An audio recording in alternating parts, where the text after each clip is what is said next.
¿Por qué no quieres salir conmigo? Porque no tiene sentido, ya no estamos juntos, pero podríamos intentarlo de nuevo. No, lo nuestro terminó. Por favor, acéptalo. Millonario le preguntó a su exesposa, ¿por qué no quieres salir conmigo? Su respuesta le rompió la pregunta en la oficina de cristal. ¿Por qué no quieres salir conmigo? La voz de Julián rebotó contra las frías paredes de cristal de su oficina en Puerto Madero. No era una súplica, era una exigencia disfrazada de incredulidad. Mírate, mírame. Tengo el mundo entero a mis pies, Isabel. Todo lo que te prometí cuando dormíamos en un colchón en el suelo, hoy lo tengo. Le estoy ofreciendo la vida que siempre soñamos. ¿Por qué te empeñas en decir que no? Isabel no parpadeó. De pie frente a él, con su vestido rojo impecable y los brazos cruzados, parecía una estatua de mármol inmune al fuego. Afuera, las luces de Buenos Aires brillaban como pequeños diamantes, pero a ella no le importaba el paisaje ni los millones que la rodeaban. «Ese es tu problema, Julián», respondió ella, con una calma que helaba la sangre. «Sigues creyendo que el éxito se mide en metros cuadrados y ceros en una cuenta. Me preguntas por qué no quiero salir contigo como si fueras un premio que me estoy perdiendo. No quiero salir contigo porque el hombre que está parado frente a mí es un completo extraño. Un extraño que lleva mi apellido de casada, pero que no tiene ni una gota del alma del hombre al que amé». Julián dio un paso al frente, acortando la distancia. Su respiración era pesada. El traje de $3,000 no lograba ocultar la desesperación de su ego herido. «Trabajé día y noche por nosotros», estalló golpeando la mesa de cristal con los nudillos. «Todo este imperio lo construí para que nunca más tuvieras que mirar el precio de las cosas en el supermercado, para que tuviéramos seguridad. Y cuando por fin lo logro, cuando por fin soy el hombre más poderoso de esta maldita ciudad, tú me das la espalda. Eres injusta, Isabel. Me castigas por haber triunfado». Una sonrisa amarga, casi imperceptible, se dibujó en los labios de Isabel. Descruzó los brazos lentamente y apoyó ambas manos sobre el escritorio, inclinándose hacia él. Sus ojos oscuros se clavaron en los de Julián como dos dagas. «Tú no construiste esto para nosotros, lo construiste para ti, para alimentar un hambre que nada tiene que ver conmigo. ¿Quieres saber por qué no saldré contigo jamás?» La voz de Isabel bajó de tono, volviéndose un susurro peligroso y cargado de veneno. «Porque recuerdo perfectamente la noche en que me di cuenta de que te había perdido. No fue cuando empezaste a llegar tarde, no fue cuando dejaste de preguntarme cómo fue mi día. Fue hace 5 años, un martes por la madrugada, bajo la lluvia torrencial». Julián tragó saliva. El color pareció desaparecer de su rostro por un segundo. Sabía exactamente de qué noche estaba hablando. «Isabel, por favor. Sabes que esa noche no tuve opción. Era el cierre de la fusión. Si yo no estaba en esa junta directiva a primera hora, si no preparaba esos documentos, nos quedábamos en la calle. Todo el proyecto se iba a la basura». «¡Mentira!». El grito de Isabel resonó con tanta fuerza que pareció hacer vibrar los ventanales. «No nos quedábamos en la calle. Tú perdías tu ascenso a socio mayoritario, que es muy distinto. Esa noche yo estaba arrodillada en el suelo del baño temblando, rogándote por teléfono que vinieras a casa porque estaba aterrorizada. Y tu respuesta, tu maldita respuesta, mientras yo me ahogaba en lágrimas fue: «Toma un taxi, Isabel. No puedo salir de la oficina ahora. Hay demasiados millones en juego». Julián bajó la mirada por una fracción de segundo. El peso de la culpa chocó de frente con su orgullo. «Te mandé a mi chofer», murmuró él intentando defender lo indefendible. «Me aseguré de que llegaras a salvo. Pagué a los mejores especialistas al día siguiente. No te dejé tirada». «No necesitaba a tu chofer, Julián». Isabel golpeó el cristal con la palma abierta, haciendo que él retrocediera un paso. «Te necesitaba a ti. Necesitaba a mi esposo. Pero descubrí que mi esposo se había vendido. Te vendiste muy barato, Julián. Cambiaste tu humanidad, tu compasión y tu familia por un asiento en un directorio. Así que no te atrevas a preguntarme por qué no quiero salir contigo. No hay cena en el restaurante más caro de París que pueda borrar el hecho de que, cuando mi mundo se estaba derrumbando, tú miraste hacia otro lado porque estabas demasiado ocupado contando billetes. El silencio que siguió fue absoluto. Solo se escuchaba la respiración agitada de ambos. Julián sintió un nudo en la garganta, pero su orgullo de empresario, acostumbrado a resolver cualquier crisis con una transacción, se negó a aceptar la derrota. Si las palabras no funcionaban, usaría el único idioma que dominaba a la perfección en su nueva vida. El cheque rechazado. Julián giró sobre sus talones, caminó hacia el otro extremo de la oficina y abrió con brusquedad el cajón superior de su escritorio. Sus manos temblaban ligeramente, pero su rostro intentaba proyectar la frialdad de un negociador acorralado. Sacó una chequera de cuero negro y una pluma fuente de oro macizo. «Bien», dijo él, con la voz tensa, casi robótica. «Hablamos de la deuda. Hablamos de los errores del pasado.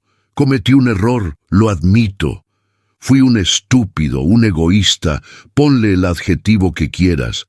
Pero no voy a permitir que me sigas crucificando 5 años después. Todo en esta vida tiene un precio, Isabel.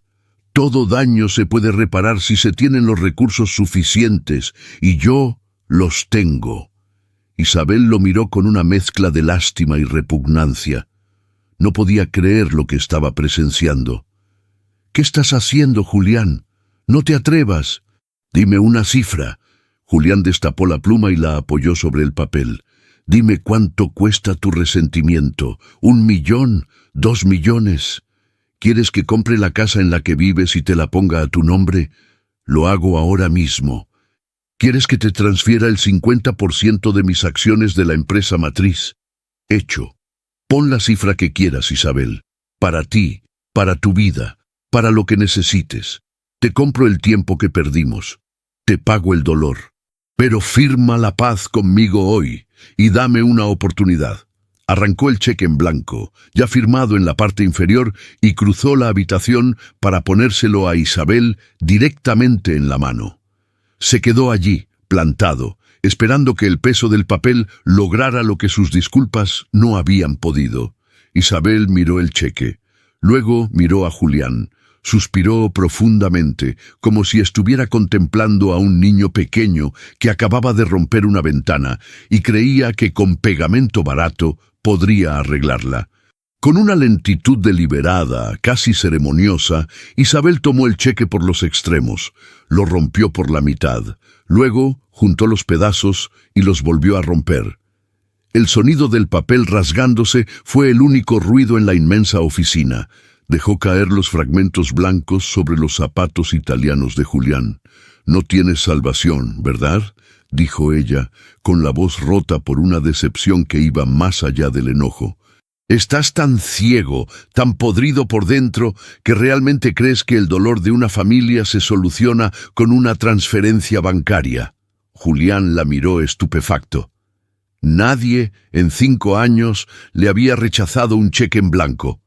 Nadie. «Es para tu padre», gritó él desesperado, perdiendo los estribos.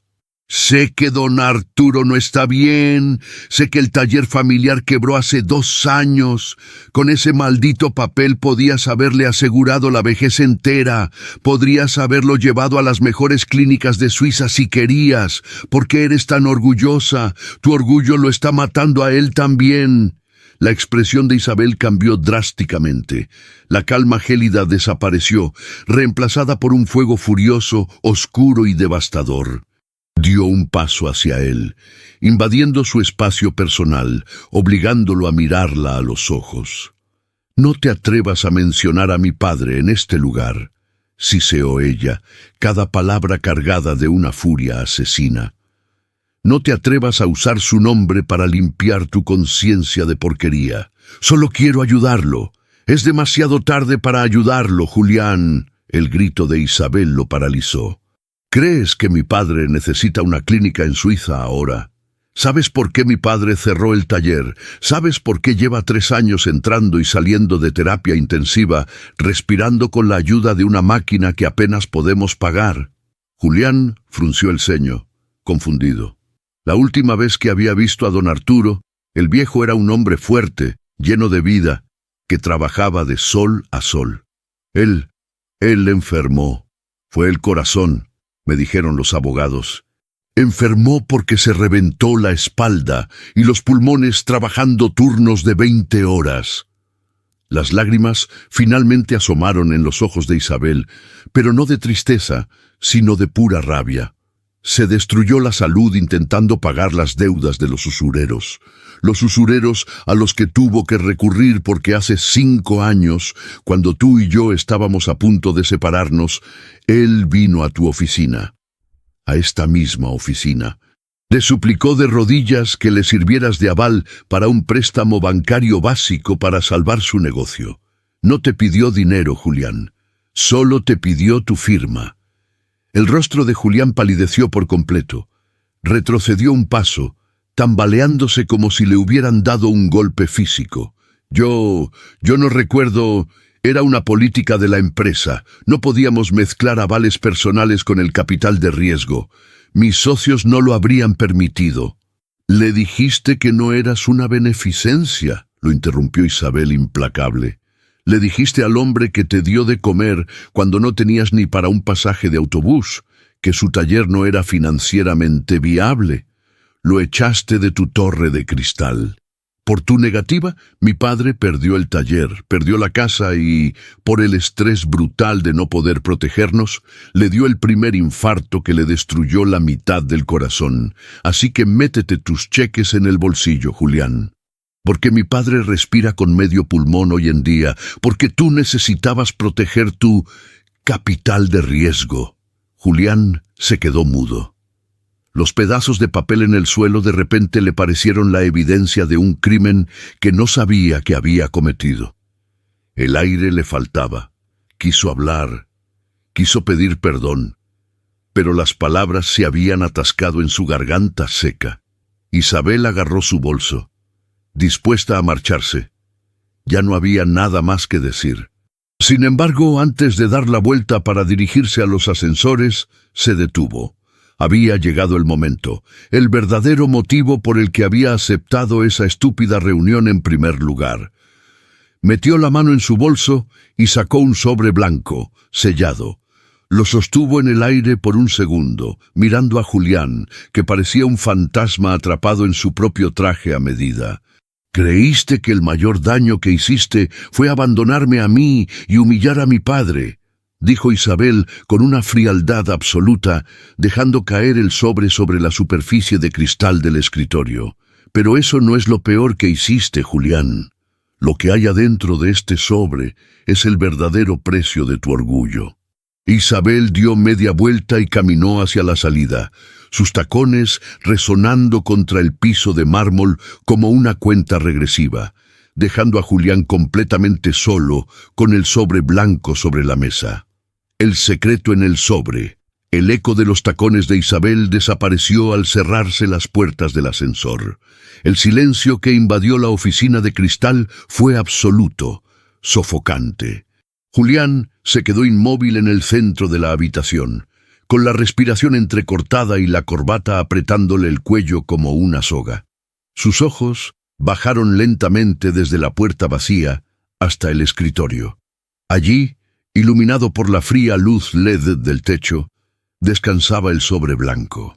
No tenía remitente, no tenía logotipos. Era un simple pedazo de papel barato que desentonaba brutalmente con el mármol italiano y el cristal importado de su despacho. Julián dio un paso hacia la mesa. Sus piernas, que habían soportado la presión de negociaciones por miles de millones de dólares sin temblar, ahora parecían hechas de plomo. «Creíste que el mayor daño que hiciste fue abandonarme», habían sido las últimas palabras de ella. Extendió la mano. Sus dedos rozaron el borde del sobre. Estaba sellado. Con un movimiento brusco, desgarró el papel por la parte superior y volcó el contenido sobre el vidrio transparente de la mesa. Cayeron dos cosas: una fotografía impresa en papel mate y un documento oficial doblado a la mitad. Julián tomó primero la fotografía. Su corazón dio un vuelco tan violento que sintió una punzada física en el pecho. La imagen mostraba a un niño de unos 5 años. Estaba sentado en las escaleras de cemento de una casa humilde, con las rodillas raspadas y una camiseta desteñida de un equipo de fútbol. El niño sonreía a la cámara, mostrando la ausencia de un diente frontal. Pero no fue la sonrisa lo que paralizó a Julián. Fueron los ojos, eran sus propios ojos. La misma mirada oscura, la misma forma de las cejas, el mismo remolino rebelde en el cabello oscuro que Julián pasaba minutos intentando aplacar con gel cada mañana. Era como mirarse a un espejo del pasado. Las manos del millonario comenzaron a temblar sin control. Dejó caer la foto y agarró el documento doblado con desesperación. Lo abrió casi rompiéndolo. Era un certificado de nacimiento del Registro Civil de Buenos Aires. Sus ojos escanearon frenéticamente las líneas del papel oficial. Nombre del inscrito: Lucas Cárdenas. Fecha de nacimiento: 14 de agosto. Madre: Isabel Cárdenas. Padre: no reconocido. Julián soltó un jadeo ahogado. Su mente, entrenada para calcular márgenes de ganancia en fracciones de segundo, hizo las matemáticas con una crueldad demoledora. 14 de agosto. Hacía exactamente 5 años. 7 meses después de la noche en que se separaron. 7 meses después de la noche en que ella lo llamó llorando desde el baño, aterrorizada, rogándole que volviera a casa. La revelación lo golpeó con la fuerza de un tren de carga. Ella no estaba llorando por una crisis de ansiedad esa noche. Ella no le suplicaba que volviera porque se sintiera sola. Estaba embarazada. Había tenido una emergencia médica, un sangrado, un dolor terrible. Y él le había dicho que tomara un taxi porque tenía una reunión con inversores. «Dios mío», susurró Julián, retrocediendo a tropezones hasta chocar de espaldas contra el ventanal que daba a la ciudad. «Dios mío, ¿qué he hecho?». Se agarró el cabello con ambas manos, tirando con fuerza, intentando despertar de lo que tenía que ser una pesadilla. Isabel había pasado el embarazo sola. Había dado a luz sola. Había criado a su hijo durante 5 años en un barrio de clase trabajadora, lidiando con la enfermedad mortal de don Arturo, mientras él brindaba con champán en yates y compraba autos deportivos que no necesitaba. Giró la fotografía con dedos torpes. En el reverso, escrito con la letra firme y elegante de Isabel, había un único mensaje: «Tú elegiste tu imperio. Yo protegí al mío. Él no tiene precio». Un grito ronco, primitivo y cargado de agonía pura, escapó de la garganta de Julián. Golpeó el cristal reforzado de la ventana con el puño cerrado. El impacto resonó en la oficina vacía, pero el cristal no se rompió. El que acababa de hacerse pedazos era él. Se dejó caer de rodillas sobre la alfombra gris, aferrando la foto de Lucas contra su pecho. El hombre más rico de Puerto Madero estaba llorando en el suelo, rodeado de cheques rotos y millones de dólares que, en ese exacto segundo, no valían absolutamente nada. El imperio vacío. 2 horas después, la oficina seguía a oscuras, a excepción de la tenue luz de la lámpara de escritorio. Julián no se había movido. Estaba sentado en su sillón de cuero presidencial, pero su postura no era la del CEO arrogante de esa misma tarde. Estaba encorvado, con el saco del traje tirado en el suelo, la corbata aflojada y la camisa arrugada. Sus ojos, rojos e hinchados, no se apartaban de la fotografía de Lucas. De repente la doble puerta de caoba y cristal se abrió de par en par, inundando la sala con la luz del pasillo. «Julián, hermano, lo logramos». La voz estruendosa de Martín, su socio minoritario y mano derecha, rompió el silencio como un martillazo. «Los suizos acaban de firmar. $300 millones de inyección de capital directo a nuestras cuentas antes del viernes. Somos los reyes de esta ciudad. Martín entró caminando con la arrogancia de quien acaba de ganar la lotería, sosteniendo 2 vasos de cristal tallado y una botella de champán francés que costaba más que el salario anual de cualquier empleado de limpieza del edificio. Julián no levantó la vista, no movió un músculo. «Apaga la luz de afuera y cierra la puerta, Martín», dijo Julián. Su voz sonaba hueca, muerta, como si viniera del fondo de un pozo. Martín se detuvo en seco, confundido por el tono. Empujó la puerta con el pie y se acercó al escritorio, frunciendo el ceño. «¿Qué te pasa? ¿No me escuchaste? 300 millones, Julián. El directorio entero te está esperando en el restaurante de la azotea para celebrar. Tenemos la mesa reservada, la prensa está avisada para mañana». «¡Cancélalo!», interrumpió Julián levantando por fin la mirada. Martín soltó una carcajada nerviosa, creyendo que era una broma pesada. Dejó la botella sobre la mesa, justo al lado de los pedazos del cheque que Isabel había roto. «¿Cancelar qué? El champán. Estás loco. Hoy nos bebemos hasta el agua de los floreros. Cancela la cena. Cancela el trato con los suizos. Cancela la rueda de prensa. Cancélalo todo». La sonrisa de Martín desapareció de golpe. Apoyó las manos en la mesa de cristal, inclinándose hacia su socio. «Julián, mírame. ¿Qué diablos te pasa? Llevamos 2 años persiguiendo este contrato. Has sacrificado tu vida entera por esto. Has dormido en esta maldita oficina para lograr esta firma. Es el pico de tu carrera. Lo tienes todo». «No tengo nada», respondió Julián, su voz temblando por primera vez. «Construí un castillo de arena y hoy vino la marea a mostrarme que estoy completamente vacío». Martín vio la fotografía sobre el escritorio. Alargó la mano para tomarla, pero antes de que sus dedos rozaran el papel, Julián le agarró la muñeca con una fuerza brutal. Sus ojos ardían con una intensidad aterradora. «No lo toques, no lo mires. Tú no tienes derecho». Martín retrocedió, asustado y enfurecido al mismo tiempo. Se frotó la muñeca. «Estás perdiendo la cabeza. ¿Quién estuvo aquí? ¿Fue tu exesposa? ¿Vino a sacarte plata otra vez? Julián, te lo dije, esas mujeres solo vuelven cuando huelen el éxito». El sonido de la bofetada resonó en las paredes de cristal. Julián se había puesto de pie a una velocidad vertiginosa y había cruzado el rostro de su socio con el dorso de la mano.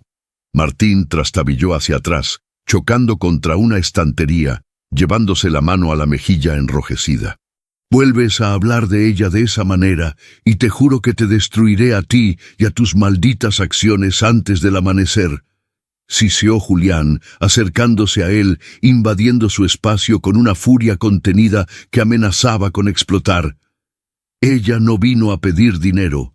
Vino a rechazarlo, rompió un cheque en blanco en mi cara y me dejó esto».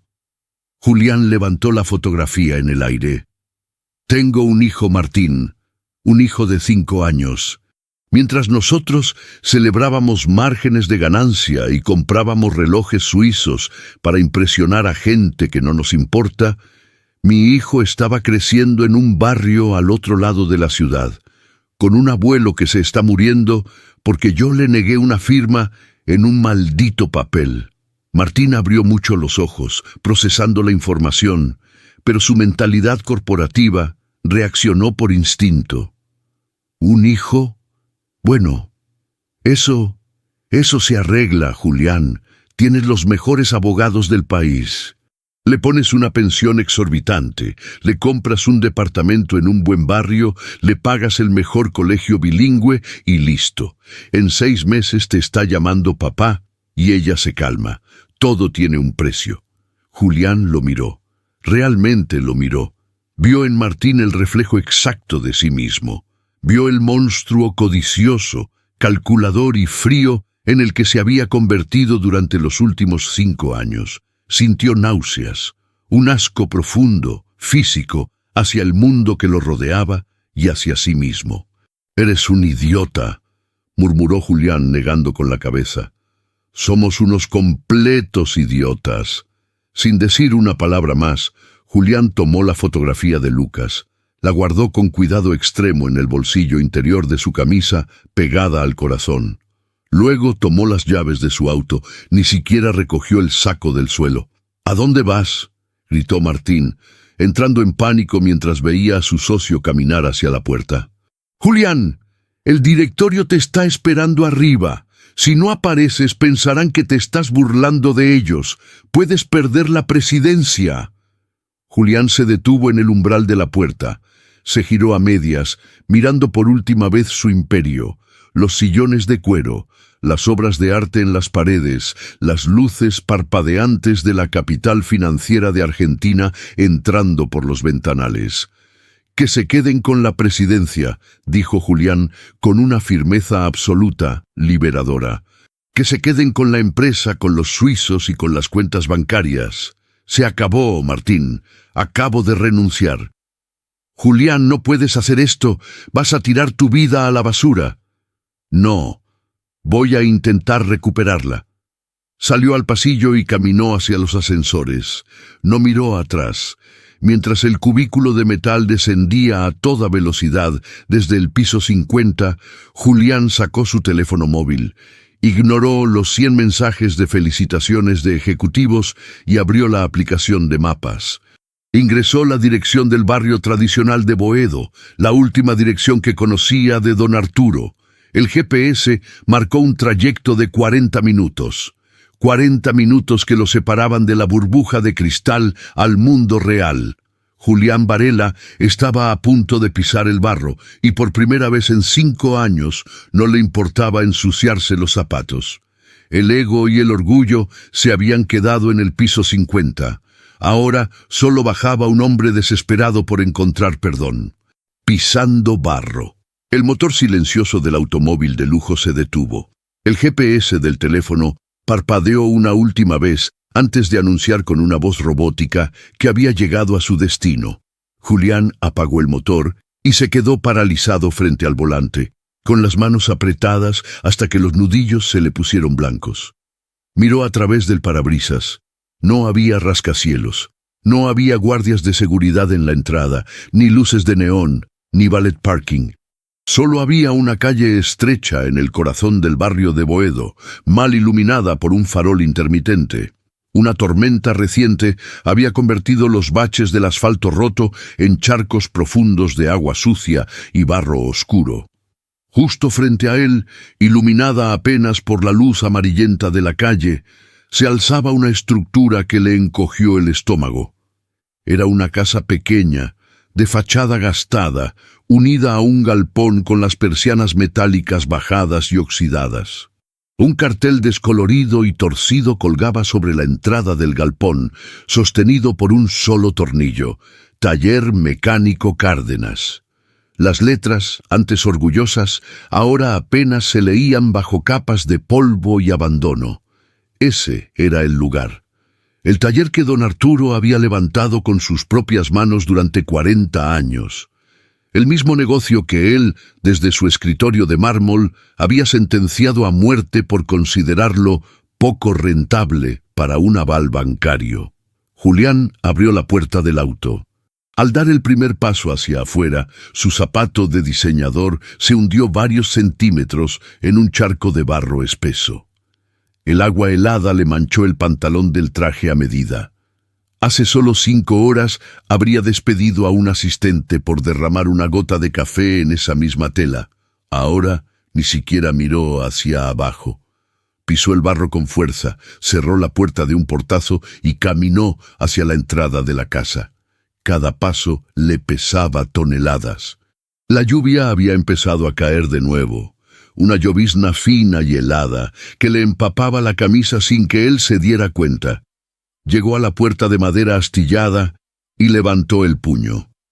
Dudó una fracción de segundo. El terror al rechazo, un sentimiento que había olvidado cómo se sentía, lo invadió por completo. Pero la imagen de la fotografía en su bolsillo, la sonrisa de Lucas, le dio el impulso final. Golpeó la puerta. 3 golpes fuertes y desesperados. No hubo respuesta inmediata. Solo el sonido de la lluvia golpeando el techo de chapa del taller adyacente. Volvió a golpear, esta vez más fuerte. «Ya voy, por el amor de Dios». Se escuchó una voz desde adentro. El sonido de varios cerrojos destrabándose hizo eco en el pasillo estrecho. La puerta se abrió bruscamente. Isabel apareció en el umbral. Llevaba ropa cómoda, el cabello recogido de forma descuidada y ojeras marcadas bajo los ojos. Un contraste brutal con la mujer de negocios impecable que había entrado a su oficina esa tarde. Al ver a Julián parado en su entrada, empapado, con el traje arruinado y los zapatos cubiertos de lodo, el color abandonó su rostro. El impacto duró un segundo. Inmediatamente después, el instinto de protección animal se apoderó de ella. Sus ojos se llenaron de pánico y furia a partes iguales. Trató de cerrar la puerta de un portazo. «¡No! ¡Isabel, espera!». Julián reaccionó a la velocidad de la luz, interponiendo su pie entre la puerta y el marco, recibiendo un golpe seco en el tobillo que lo hizo soltar un quejido. «¡Por favor, déjame hablar!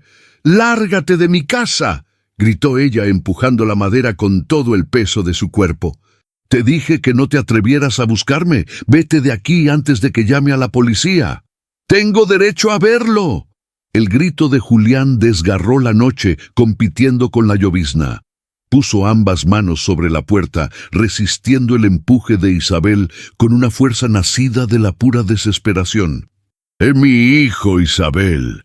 Me lo ocultaste durante 5 años. No me voy a mover de este lugar hasta que me mires a los ojos y me expliques por qué me robaste el derecho a ser padre». Isabel dejó de empujar de golpe. La acusación fue como una bofetada. Abrió la puerta de un tirón, saliendo al pequeño escalón de entrada a escasos centímetros del rostro de Julián. La lluvia comenzó a mojarla a ella también. «¿Que yo te robé el derecho?», siseó con la voz temblando de ira y las lágrimas acumulándose en sus ojos.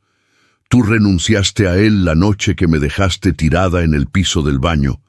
Tú elegiste el silencio cuando cambiaste de número de teléfono 3 semanas después del divorcio para que mis abogados no pudieran contactarte por asuntos triviales. Yo no te oculté nada, Julián. Tú te aseguraste de que nadie de tu vida anterior pudiera ensuciar tu nueva alfombra». Julián sintió que le faltaba el aire. La verdad disparada a quemarropa no tenía defensa posible. Sus manos cayeron a los costados, derrotadas. «Fui un imbécil», susurró con la voz quebrada, el gran sío finalmente roto en 1000 pedazos frente a la puerta de una casa de barrio. «Fui el peor hombre del mundo, pero estoy aquí ahora. Por favor, déjame verlo solo un minuto, solo quiero ver su rostro». Isabel negó con la cabeza, retrocediendo hacia el interior de la casa, manteniendo la mano firme en el picaporte. «Está durmiendo, y aunque estuviera despierto, no dejaría que te acercaras a él. Para él, su padre es un hombre que murió antes de que naciera.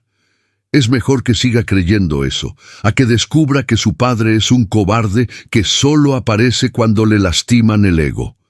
Vete, Julián, regresa a tu torre. Aquí no hay nada que puedas comprar». Estaba a punto de cerrar la puerta definitivamente cuando un sonido agudo e intermitente provino del interior de la casa. Bip, bip, bip. No era una alarma común, era el sonido inconfundible de un monitor médico. Acto seguido, una tos seca, profunda y espantosa resonó desde el fondo del pasillo, seguida de un jadeo ahogado que helaba la sangre. El rostro de Isabel se transformó.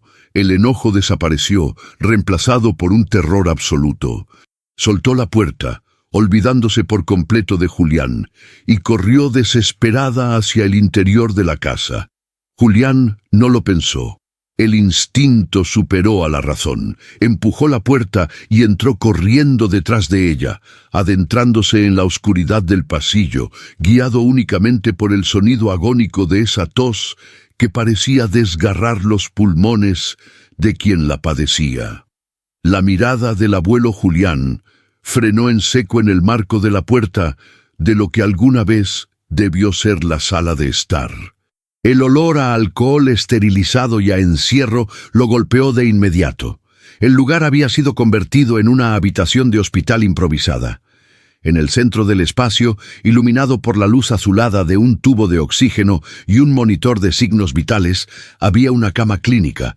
Sobre ella, incorporado a medias y luchando desesperadamente por meter aire en sus pulmones, estaba don Arturo.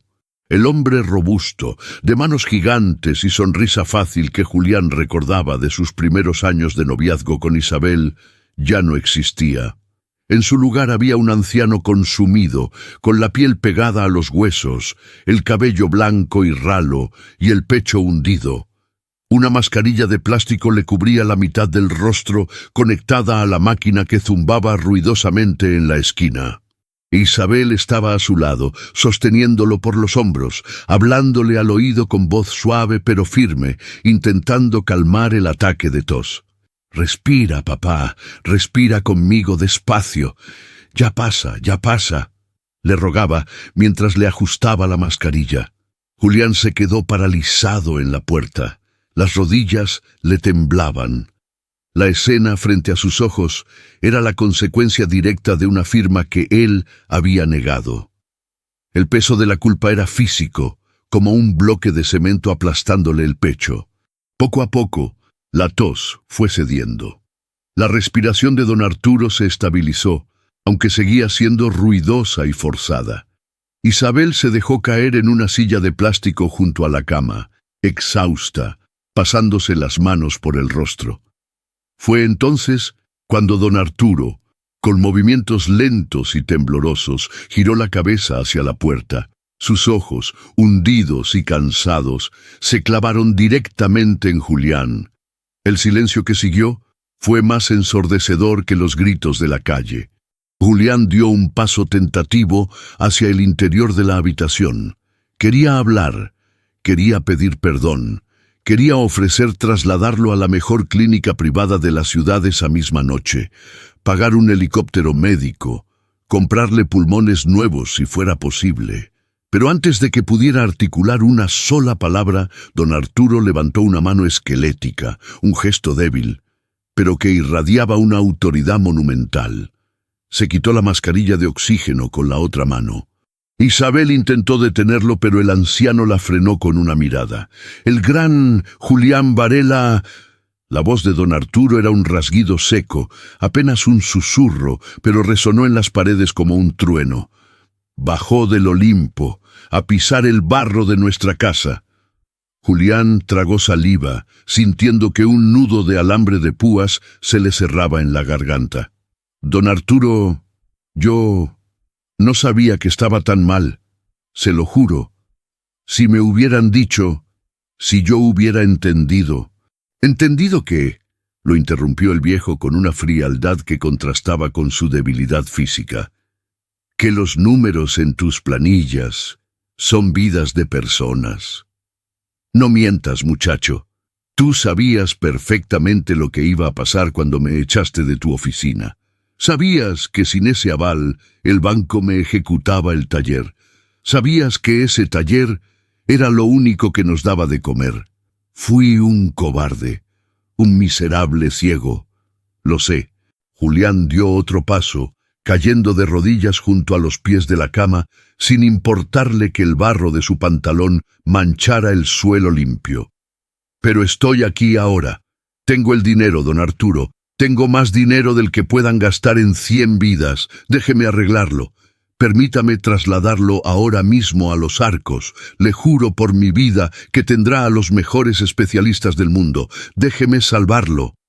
Don Arturo lo miró desde arriba. No había odio en sus ojos, y eso fue lo que más aterrorizó a Julián. Había lástima, una profunda y absoluta compasión hacia un hombre que lo había perdido todo creyendo que lo estaba ganando.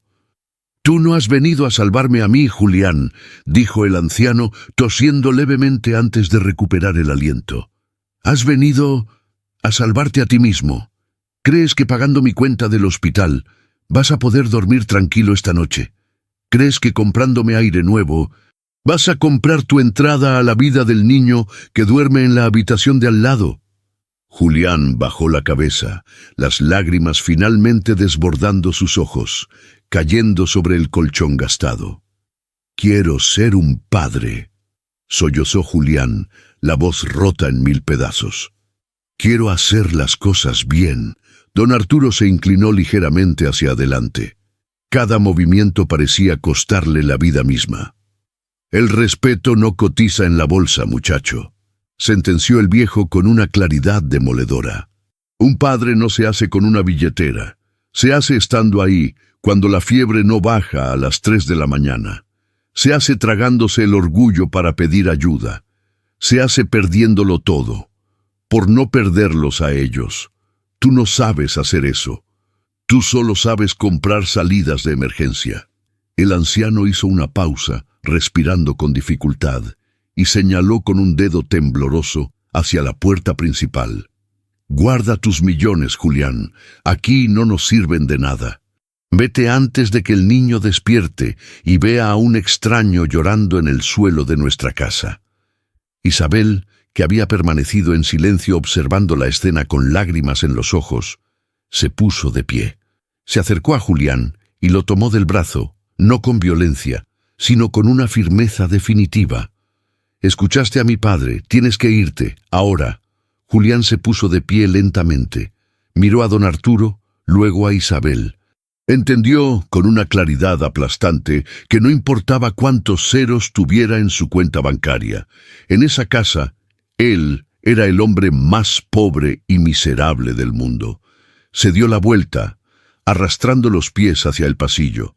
Pero justo cuando estaba a punto de llegar a la puerta principal para regresar a la tormenta, la puerta de la habitación del fondo crujió levemente al abrirse.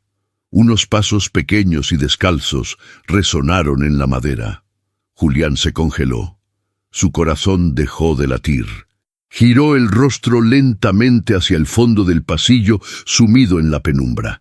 Allí, frotándose un ojo con el puño cerrado y abrazando un oso de peluche al que le faltaba una oreja, estaba parado un niño de 5 años.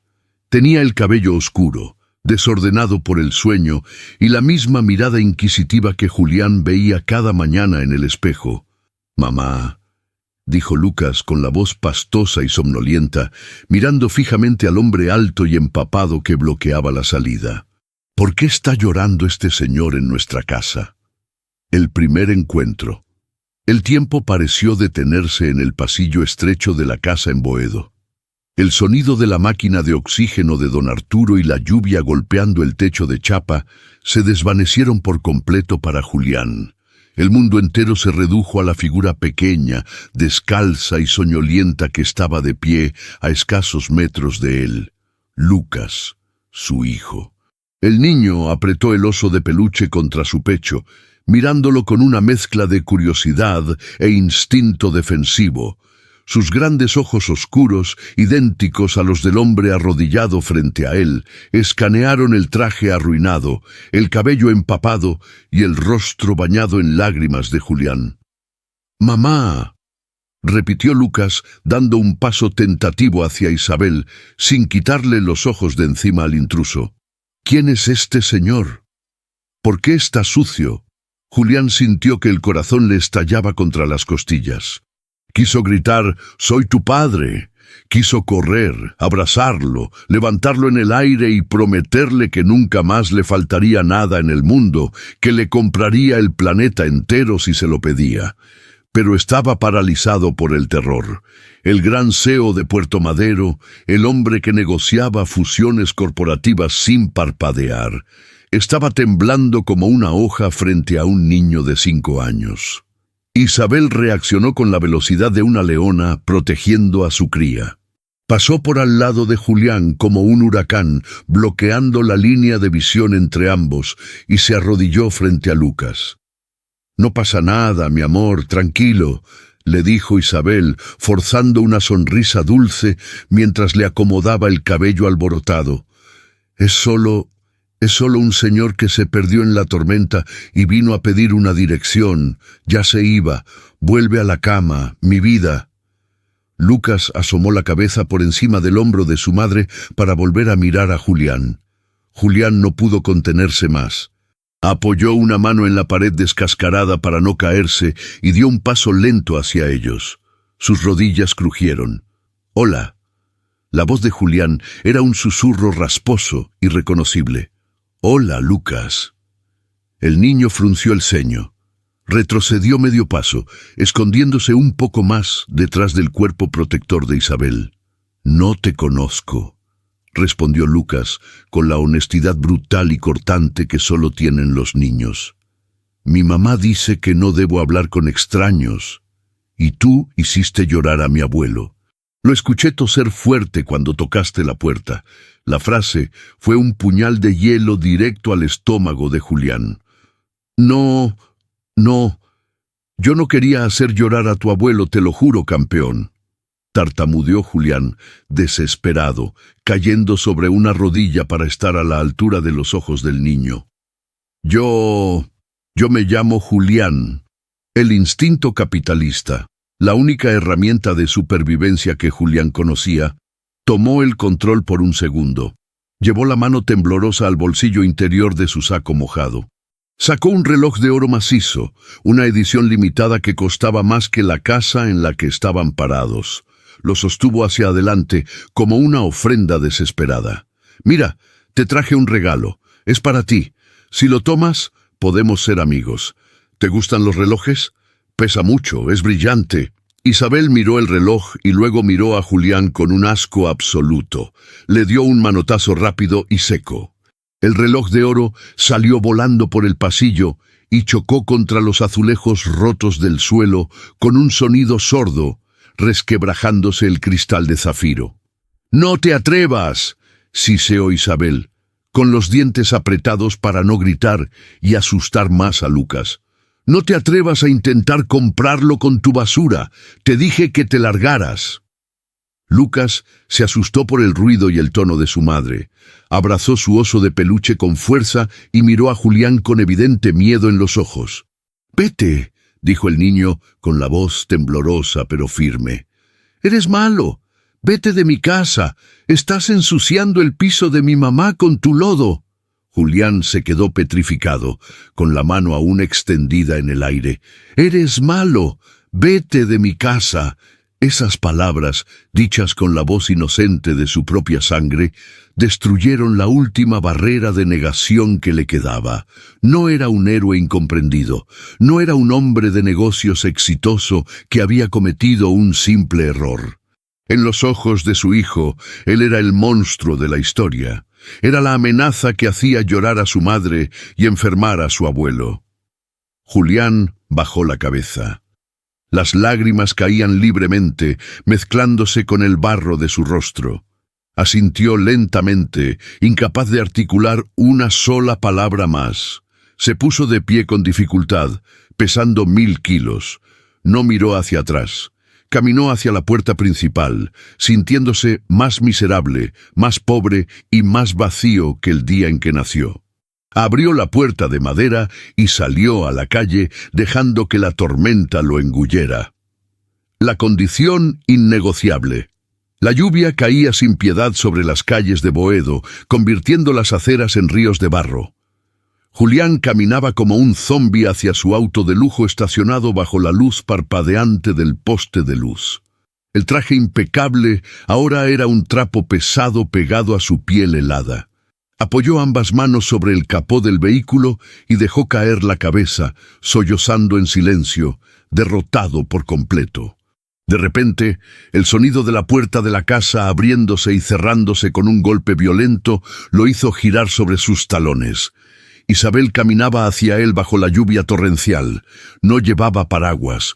Su ropa cómoda se empapó en segundos, pero su postura era recta, implacable, irradiando una furia que parecía evaporar las gotas que tocaban su piel. Julián dio un paso hacia ella, alzando las manos en un gesto de rendición absoluta. «Isabel, por favor», suplicó él con la voz ahogada por el ruido de la tormenta. «Mátenme si quieren, úsame de tapete, pero dime qué tengo que hacer. Te doy todo. Transfiero mis acciones mañana a primera hora. Te doy los códigos de las cuentas en el extranjero. Te compro el hospital entero para tu padre. Dime qué precio tiene mi redención y lo pagaré». Isabel se detuvo a 1 metro de él. La luz amarilla de la calle iluminaba su rostro empapado, revelando una expresión de frialdad quirúrgica. «Sigues sin entender absolutamente nada», respondió ella, alzando la voz para sobreponerse al viento. «¿Crees que esto es una negociación de la junta directiva? ¿Crees que vas a tapar el agujero que dejaste en el pecho de mi padre y en la vida de mi hijo con transferencias bancarias? «Es lo único que tengo para ofrecer», gritó Julián, desgarrándose la garganta, golpeándose el pecho con el puño cerrado. «Es todo lo que soy. Me pasé 5 años convirtiéndome en esto para que nunca nos faltara nada». «Te convertiste en un monstruo vacío», le gritó Isabel, apuntándolo con un dedo acusador a centímetros de su rostro. «Y mi hijo no va a ser criado por un monstruo. Así que escúchame bien, Julián Varela, porque te lo voy a decir una sola vez.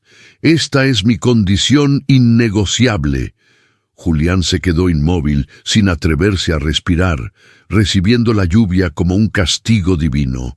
«Si quieres estar en la vida de Lucas», continuó Isabel, bajando el tono a un nivel de seriedad sepulcral que daba más miedo que sus gritos, «no vas a traer a tus malditos abogados, no vas a poner un pie en un juzgado, no vas a enviar juguetes caros por correo, y por encima de todo, no vas a usar ni un solo centavo de tu estúpida fortuna para impresionarlo». Julián frunció el ceño, confundido. «Pero puedo darle la mejor vida posible. Puedo asegurarle el futuro. Su futuro está asegurado porque tiene una madre que se rompe la espalda por él y un abuelo que lo ama», lo cortó Isabel de tajo. «Lo que Lucas necesita no es un patrocinador financiero, necesita un padre. Y para ser el padre de ese niño, vas a tener que matar al Julián millonario, vas a tener que ensuciarte las manos de verdad. Vas a venir a esta casa desde cero, vas a sentarte en el barro a jugar con él, vas a pedirle perdón a mi padre mirando a los ojos al hombre que arruinaste, no pagando su cuenta clínica en secreto». Isabel dio un paso atrás, cruzándose de brazos, tiritando por el frío, pero manteniendo la barbilla en alto. «Si no estás dispuesto a renunciar a tu trono de cristal, a tu ego y a tu control absoluto, entonces súbete a ese auto de $500,000 y no vuelvas jamás. Porque prefiero que mi hijo llore hoy por un extraño, a que llore mañana porque su padre volvió a elegir una reunión de negocios antes que a él». En ese instante exacto, un sonido agudo e insistente rompió la tensión de la calle. Provenía del bolsillo del pantalón de Julián. Su teléfono móvil estaba sonando. Julián metió la mano y sacó el aparato empapado. La pantalla brillaba en la oscuridad de la noche, mostrando un nombre en letras grandes: Martín, urgente, el trato con los suizos. $300 millones colgando de un hilo a la espera de su confirmación final, la coronación de su imperio. Isabel miró la pantalla iluminada. Una sonrisa triste y cansada apareció en sus labios. «Ahí lo tienes», dijo ella, señalando el teléfono con la barbilla mientras daba media vuelta para regresar a la casa. «Tu mundo real te está llamando, Julián. Ve a contestar, no hagas esperar a tus verdaderos amores». Isabel comenzó a caminar hacia la puerta de su casa. Julián miró la pantalla del teléfono. El dispositivo vibraba en su mano manchada de barro. Miró el nombre de Martín. Pensó en las cuentas bancarias, en el prestigio, en las portadas de revistas financieras que saldrían la semana próxima.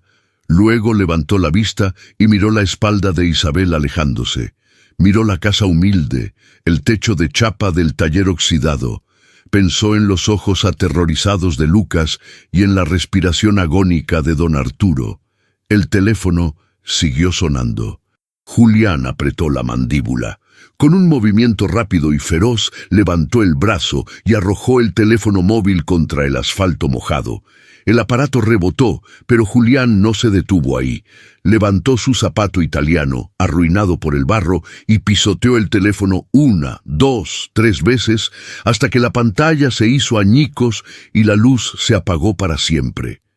El silencio de la calle volvió a ser dominado únicamente por la lluvia. Isabel, al escuchar los golpes, se detuvo en el escalón de la puerta. Se giró lentamente, incrédula.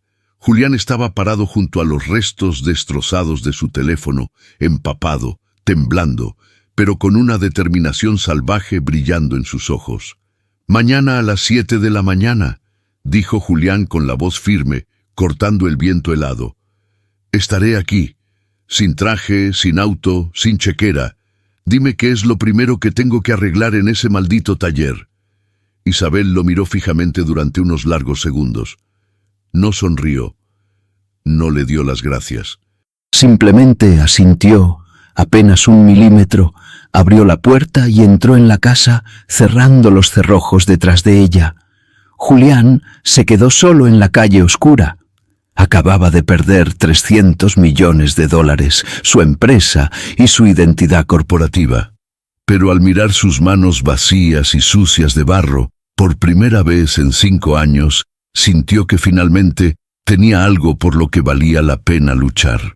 La renuncia en la junta. A las 9 de la mañana, la sala de juntas del piso 50 era un hervidero de tensión. 3 ejecutivos suizos, vestidos con trajes impecables, miraban sus relojes de oro con evidente irritación. Frente a ellos, sobre la inmensa mesa de mármol negro, descansaba el contrato de $300 millones. Faltaba una sola firma. Martín caminaba de un lado a otro, sudando frío, con el teléfono pegado a la oreja. El buzón de voz de Julián había saltado por enésima vez. «Señores, les ruego 5 minutos más», suplicó Martín, forzando una sonrisa que parecía una mueca de dolor. «El señor Varela tuvo una emergencia familiar. Está en camino. Les aseguro que este acuerdo es la prioridad absoluta de la empresa».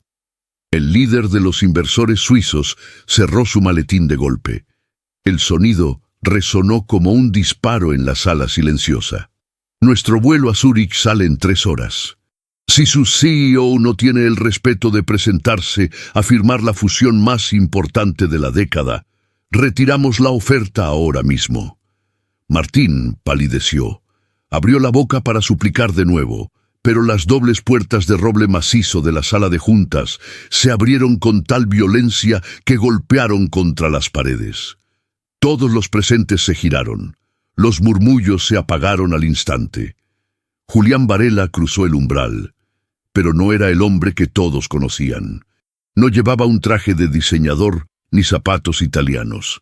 Vestía un pantalón de mezclilla desgastado, botas de trabajo manchadas de barro reseco y una camiseta básica gris. Su cabello estaba desordenado y tenía profundas ojeras oscuras que delataban que no había dormido un solo segundo. «¡Julián!», exclamó Martín, corriendo hacia él, bajando la voz a un susurro histérico. «Por el amor de Dios, ¿dónde diablos estabas? ¿Qué haces vestido así? Los suizos están a punto de irse. Firma el maldito papel y luego te cambias». Julián ignoró a su socio por completo. Pasó por su lado como si fuera un fantasma y caminó directamente hacia la cabecera de la mesa. Miró el contrato millonario, miró a los inversores suizos. Luego levantó la vista hacia el ventanal que mostraba la ciudad entera a sus pies. «No voy a firmar nada», dijo Julián. Su voz era tranquila, pero tenía una firmeza de acero que heló la sangre de todos los presentes. Martín soltó una carcajada nerviosa y se acercó a la mesa, intentando salvar la situación. «Es una broma. Mi socio tiene un sentido del humor muy particular por las mañanas.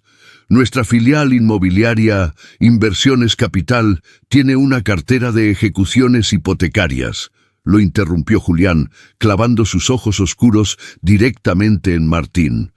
Hay una propiedad en el barrio de Boedo, un taller mecánico. La deuda es de $40,000 y el banco ordenó el embargo preventivo para el viernes. Martín frunció el ceño, completamente descolocado. ¿De qué estás hablando, Julián? ¿Qué importa un taller mugriento en Boedo cuando tenemos 300 millones sobre la mesa? ¡Firma el trato! Quiero las escrituras de ese taller, exigió Julián, golpeando la mesa de mármol con los nudillos. Ahora mismo. Quiero que se levante el embargo y que la propiedad pase a mi nombre personal. Los abogados de la empresa, sentados al fondo de la sala, intercambiaron miradas de pánico. El ejecutivo suizo se puso de pie, rojo de indignación. «Esto es un circo. Nos retiramos». «¡Esperen!», gritó Martín, perdiendo los estribos por completo. Se giró hacia Julián con las venas del cuello marcadas por la furia. «Te volviste loco. No puedes usar los activos de la empresa para tus caprichos personales el día de la fusión. Los estatutos son claros. Para transferir un activo inmobiliario a tu nombre, necesitas el voto de la Junta o renunciar a tu paquete de acciones mayoritario para compensar la pérdida». Julián no parpadeó. «Perfecto. Trae los papeles de mi renuncia». El silencio que cayó sobre la sala fue absoluto y sepulcral. Martín retrocedió un paso, creyendo haber escuchado mal. «¿Qué dijiste?» «Dije que traigas los malditos papeles, Martín», repitió Julián, alzando la voz por primera vez, un rugido que hizo temblar los cristales. «Renuncio a la presidencia. Te cedo mi 51% de las acciones de esta empresa matriz. Te quedas con el imperio, con los suizos, con las cuentas bancarias y con este estúpido edificio. Todo a cambio de la liberación de la deuda de ese taller y las escrituras a nombre de Arturo Cárdenas». Martín lo miró como si estuviera viendo a un extraterrestre. Estaba a punto de conseguir el control total de la empresa por el precio de una propiedad en quiebra. Era el negocio de su vida, pero la lógica de la situación le destrozaba el cerebro. «Estás tirando miles de millones a la basura por un taller de barrio. Vas a salir de aquí sin un peso a tu nombre, Julián. Pierdes tus tarjetas, pierdes tus autos de la empresa, pierdes todo. Tráeme el documento». Fue la única respuesta de Julián. 15 minutos después, los abogados de la empresa pusieron 2 carpetas sobre la mesa. En una estaba el traspaso de las acciones mayoritarias a Martín. En la otra, la liberación de la deuda y el título de propiedad del taller. Julián tomó la pluma. No le tembló el pulso. Firmó el traspaso de su fortuna con la misma rapidez con la que antes firmaba despidos masivos. Al terminar, agarró la carpeta con las escrituras del taller y se la guardó bajo el brazo. Se dio la vuelta y comenzó a caminar hacia la salida. «Julián», lo llamó Martín, con la voz temblando por una mezcla de triunfo y lástima. «Cuando te des cuenta de lo que acabas de hacer, cuando no tengas dónde dormir esta noche, no vuelvas aquí. No te voy a devolver nada». Julián se detuvo en la puerta. Miró por encima de su hombro a los hombres de traje, a la mesa de mármol y al contrato suizo. Una sonrisa genuina, la primera en 5 largos años, iluminó su rostro cansado. «No te preocupes, Martín, por fin voy a empezar a trabajar de verdad». Salió de la sala y las puertas se cerraron a sus espaldas, sellando su salida del Olimpo corporativo para siempre. Ya no era un rey, ahora era un hombre libre. Manos sucias. El sol de media mañana apenas lograba abrirse paso entre las nubes grises cuando Julián llegó caminando al barrio de Boedo. Había viajado en 3 autobuses distintos. Sus botas pisaron de nuevo el asfalto roto frente al número 402. La persiana metálica del galpón estaba levantada hasta la mitad. Desde afuera se escuchaba el sonido metálico de herramientas golpeando contra el suelo. Julián respiró hondo, sintiendo el aire húmedo y frío llenarle los pulmones. Se agachó y pasó por debajo de la persiana oxidada, adentrándose en el interior oscuro y oloroso a grasa de motor y humedad. El panorama era desolador. Había un auto desarmado en el centro del taller, cubierto de polvo. Las estanterías estaban llenas de repuestos viejos y cajas de cartón podridas por la lluvia que se filtraba por el techo. En el fondo del local, don Arturo estaba sentado en su silla de ruedas, con la cánula de oxígeno en la nariz, tosiendo débilmente mientras intentaba limpiar una llave inglesa con un trapo sucio. Isabel estaba a su lado, con el cabello recogido y las manos manchadas de negro, haciendo fuerza inútilmente para aflojar una tuerca del motor abierto del vehículo. Julián dio un paso hacia adelante. Sus botas resonaron en el cemento. Isabel levantó la vista. Al verlo allí, vestido con ropa de trabajo, sin su escolta y sin su arrogancia habitual, soltó la herramienta, que cayó al suelo con un ruido sordo. Don Arturo también levantó la mirada, entrecerrando los ojos cansados. «¿Qué haces aquí?», preguntó Isabel, poniéndose a la defensiva de inmediato, frotándose las manos manchadas en sus jeans. «Te dije que no volvieras si venías a comprar». Julián no la dejó terminar. Caminó directamente hacia la mesa de trabajo metálica que estaba junto a la silla de don Arturo. Sacó la carpeta de cartón que llevaba bajo el brazo y la abrió, sacando el documento oficial con el sello del registro público. Lo dejó sobre la mesa justo frente al anciano. «No vine a comprar nada», dijo Julián con la voz firme y rasposa. «Vine a devolver lo que robé». Don Arturo miró el papel. Sus ojos, nublados por la edad y la enfermedad, se abrieron de par en par al leer la primera línea. Sus manos temblorosas tocaron el sello oficial. Esto es la escritura y la carta de cancelación del banco», susurró el anciano sin poder creerlo. Levantó la vista hacia Julián.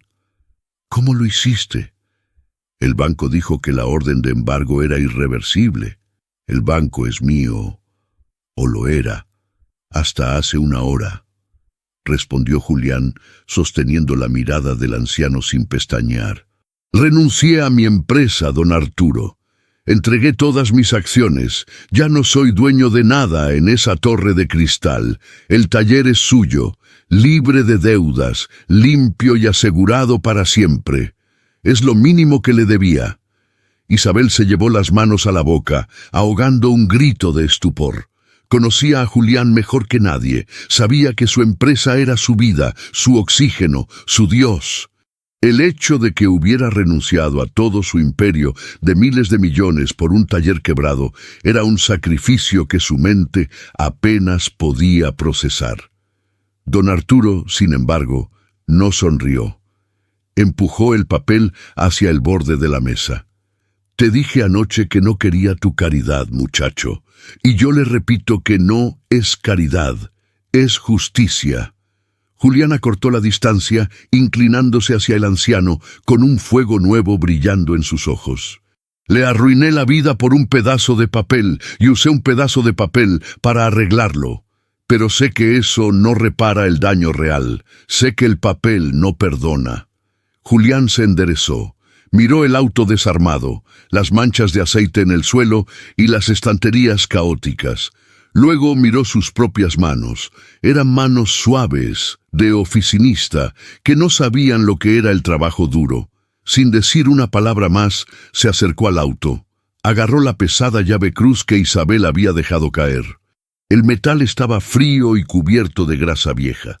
Julián se arrodilló junto al neumático trasero que llevaba meses trabado y encajó la herramienta en las tuercas oxidadas. Isabel dio un paso al frente, confundida. «Julián, ¿qué estás haciendo? No tienes idea de mecánica. Te vas a lastimar». «Tengo 2 brazos, tengo fuerza y no tengo a dónde ir», gruñó él, haciendo palanca con todo el peso de su cuerpo. «Y este taller necesita abrir mañana si queremos comer». Apretó los dientes. Las venas de sus brazos y de su cuello se hincharon. La tuerca no cedía. La grasa hacía que sus manos resbalaran. Julián soltó un gruñido de pura frustración y empujó con más violencia. La llave resbaló de golpe. Los nudillos de Julián se estrellaron brutalmente contra el metal oxidado del guardabarros. Un corte profundo se abrió en su mano derecha. La sangre brotó de inmediato, mezclándose con la grasa negra del motor, goteando sobre el cemento del piso. Julián soltó un quejido de dolor y retiró la mano, apretando el puño. Isabel hizo el amago de correr a buscar un botiquín, pero la voz rasposa de don Arturo la detuvo en seco. «Déjalo, Isabel», ordenó el anciano, tosiendo levemente, sin quitarle los ojos de encima a Julián. «Si quiere estar aquí, tiene que aprender que el hierro no perdona a los débiles». Julián respiró agitadamente. Miró su mano sangrando. El dolor era agudo, punzante, pero por primera vez en su vida se sintió real. No era el dolor de una caída en la bolsa de valores. Era el dolor de un hombre intentando construir algo con sus propias manos. Se limpió la sangre con la manga de su camiseta gris, manchándola de rojo y negro. No se levantó. Volvió a encajar la llave en la tuerca, agarrando el metal frío con su mano herida. «Ponga el peso en la cadera, muchacho, no en el hombro», dijo de repente don Arturo. La voz del anciano ya no tenía desprecio, sino la autoridad seca de un maestro. «¿O te vas a romper la espalda antes del mediodía?» Julián asintió sin decir una palabra, ajustó su postura ignorando el ardor de los nudillos destrozados, empujó desde la cadera, con un movimiento firme y sostenido, se escuchó un crujido agudo. La tuerca cedió. Julián soltó el aire retenido en una exhalación pesada y miró a don Arturo. El anciano no sonrió, pero le devolvió un leve, casi imperceptible asentimiento de cabeza. Era un comienzo, 1 milímetro de respeto ganado en el barro. De pronto, un ruido en la puerta del fondo del taller hizo que Julián girara la cabeza. Allí, asomado detrás del marco de madera descascarada, estaba Lucas. Llevaba puesto un pequeño overol de mezclilla.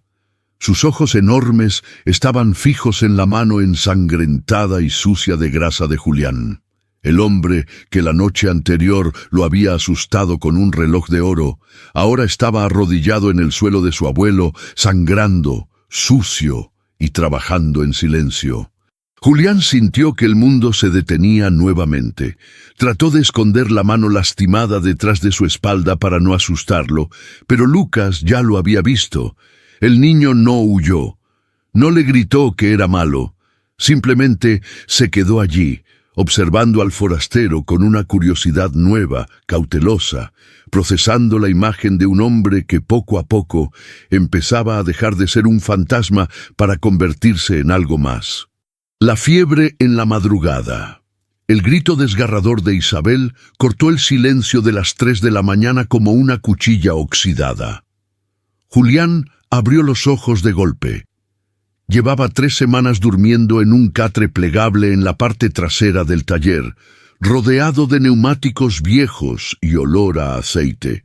Sus manos estaban cubiertas de callos y cortes mal curados, y su espalda le dolía constantemente.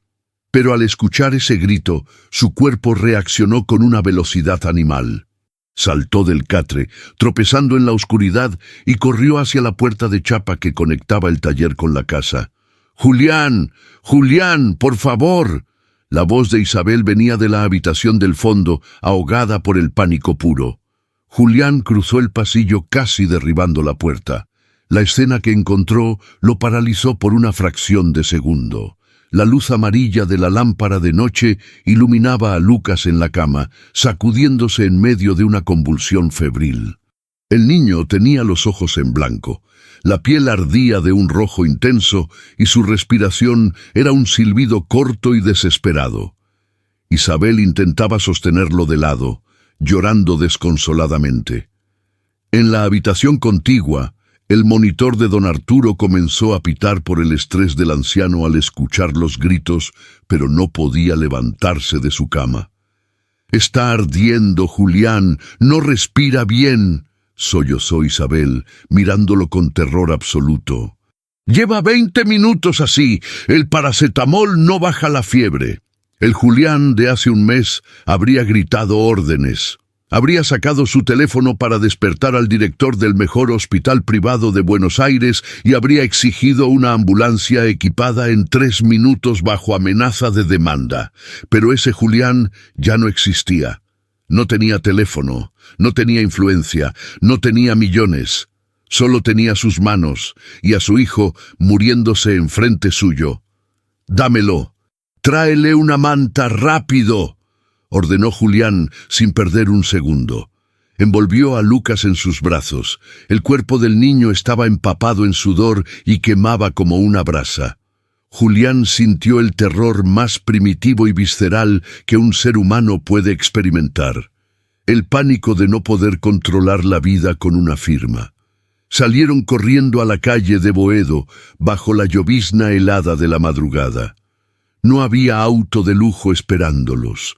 Julián llevaba a su hijo apretado contra el pecho, sintiendo cada latido acelerado del pequeño corazón contra el suyo. Corrió las 3 cuadras que los separaban de la avenida principal, con Isabel pisándole los talones. Frenaron un taxi de milagro. 10 minutos después, entraban por las puertas de urgencias del hospital público del barrio. No había pasillos de mármol ni enfermeras privadas. La sala de espera era un caos de luces fluorescentes parpadeantes, llantos, sillas de plástico rotas y decenas de personas esperando su turno. El olor a cloro barato y desesperación flotaba en el aire denso. «¡Ayuda! ¡Mi hijo está convulsionando!», gritó Julián, abriéndose paso a empujones entre la gente, directo hacia la ventanilla de recepción. Una enfermera exhausta corrió hacia ellos. Al ver el estado de Lucas, no pidió papeles. Los guió directamente a una sala de emergencias comunitaria, separada solo por cortinas de tela gastada.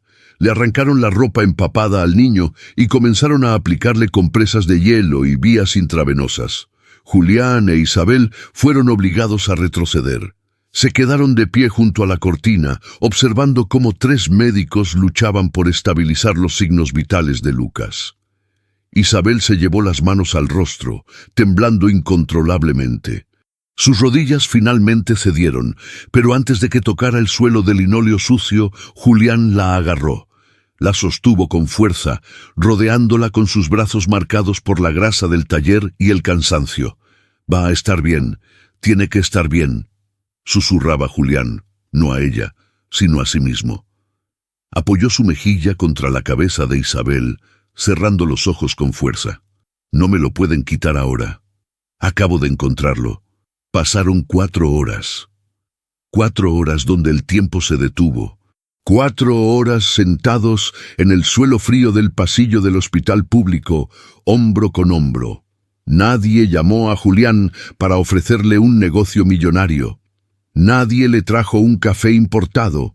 Era un padre más, tragándose su impotencia, rezándole a un Dios del que se había olvidado, rogando que el universo aceptara su vida a cambio de la de su hijo. A las 7 de la mañana, un médico joven, con ojeras profundas y bata arrugada, salió detrás de la cortina. Julián e Isabel saltaron como resortes. «La fiebre bajó», dijo el médico, frotándose los ojos. «Fue un pico infeccioso agudo, pero su cuerpo respondió a los antibióticos. Las convulsiones cesaron. Está durmiendo. Va a estar bien». Isabel soltó un llanto sordo, cubriéndose la boca, y se dejó caer contra el pecho de Julián. Él la abrazó con tanta fuerza que casi le corta la respiración. Las lágrimas cayeron libremente por el rostro endurecido del exmillonario. «¿Podemos verlo?», preguntó Julián con la voz rota. «Solo unos minutos». «No hagan ruido». Entraron a la pequeña sala comunitaria. Lucas estaba acostado en una camilla de metal, conectado a un suero.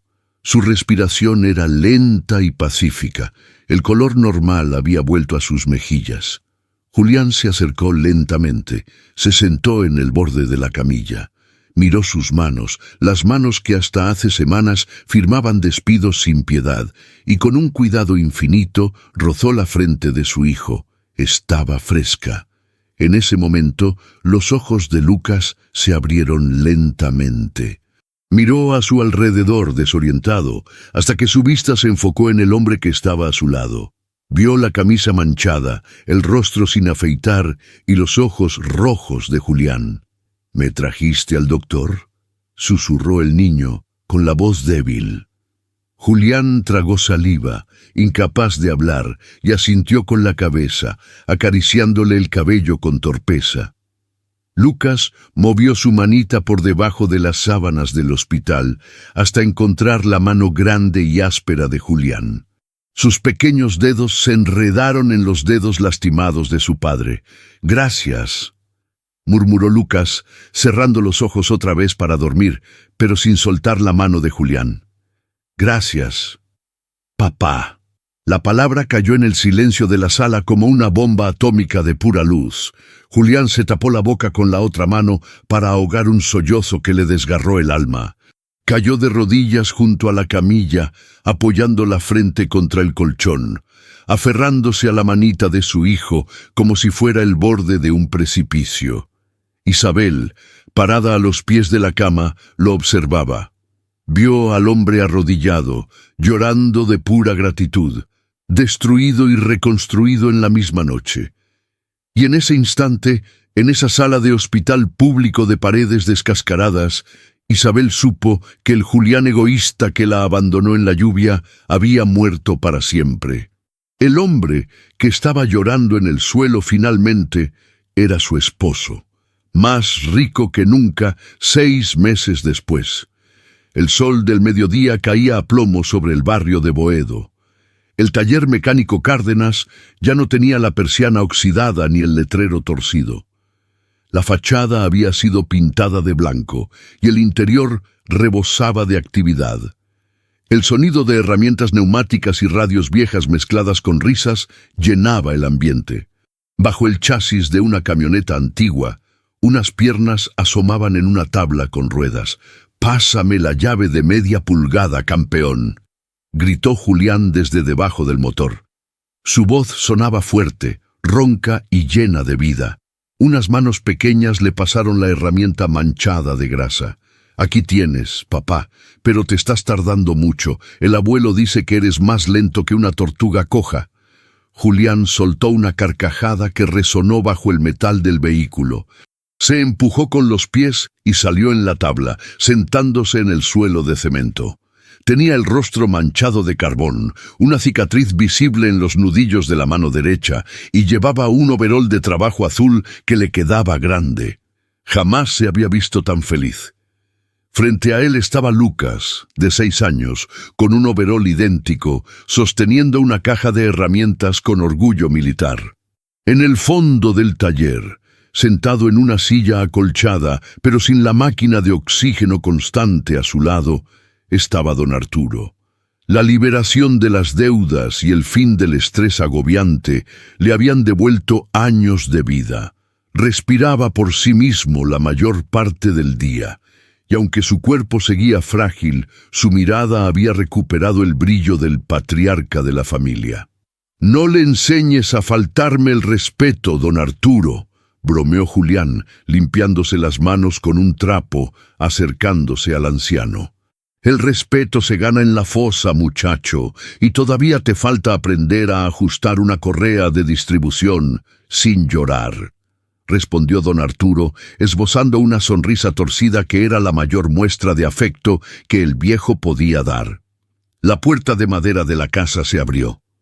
Isabel salió al taller llevando una bandeja inmensa de aluminio.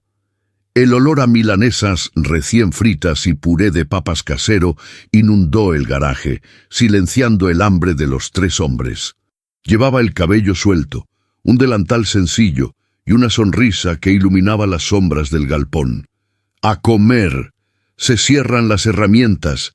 El que llegue con grasa en las manos se queda sin postre. Tú también, Julián», advirtió ella, señalándolo con un dedo acusador pero lleno de dulzura. Despejaron la única mesa de trabajo que no estaba llena de repuestos, colocaron unos manteles de papel y se sentaron los cuatro alrededor. No había copas de cristal importado, ni cubiertos de plata, ni vistas panorámicas de la ciudad. Solo había sillas de plástico de distintos colores y el ruido de la calle de barrio. Lucas se sentó en las piernas de Julián para alcanzar el centro de la mesa. Julián le cortó la carne con cuidado, asegurándose de que el niño comiera primero. Isabel se sentó a su lado. Mientras todos comenzaban a comer, ella deslizó su mano por debajo de la mesa y buscó la mano derecha de Julián. La encontró. Sus dedos entrelazaron los dedos callosos, rasposos y llenos de cicatrices de su esposo. Julián detuvo su movimiento. Giró el rostro para mirarla a los ojos. El silencio cómplice entre ambos valía más que cualquier discurso. En los ojos de Isabel ya no había resentimiento, ni frialdad, ni muros de defensa. Había un amor profundo, maduro, forjado en el perdón más difícil de todos, el que se da cuando alguien lo pierde todo para demostrar que merece quedarse. ¿En qué piensas?, le susurró Isabel, apretando su mano herida suavemente. Julián miró a Lucas, que estaba riéndose con don Arturo por un chiste sobre motores viejos. Miró la mesa humilde. Miró la persiana abierta que dejaba entrar la luz del sol directamente sobre ellos. Pensó en la oficina del piso 50. Pensó en las cuentas bancarias que había vaciado. Pensó en la pregunta arrogante que le había hecho a Isabel hace 6 meses. ¿Por qué no quieres salir conmigo si tengo el mundo a mis pies? Julián sonrió. Una sonrisa tranquila, en paz consigo mismo. Llevó la mano de Isabel a sus labios y le besó los nudillos con una reverencia absoluta. Estaba pensando, respondió Julián con los ojos brillando de una emoción inmensa mientras abrazaba a su hijo contra su pecho, en lo estúpido que fui al creer que necesitaba $100 millones para ser un hombre poderoso. Isabel le devolvió la sonrisa apoyando la cabeza en su hombro. ¿Y ahora?, le preguntó ella en un susurro. Julián miró su taller, su casa, su familia, su imperio verdadero. Ahora, concluyó Julián, sirviéndole un vaso de agua a su hijo en un vaso de plástico, soy el hombre más asquerosamente rico de todo el maldito planeta. El sol brilló sobre la familia reunida. Las cicatrices estaban ahí, visibles, dolorosas, recordando las heridas del pasado, pero estaban cerradas.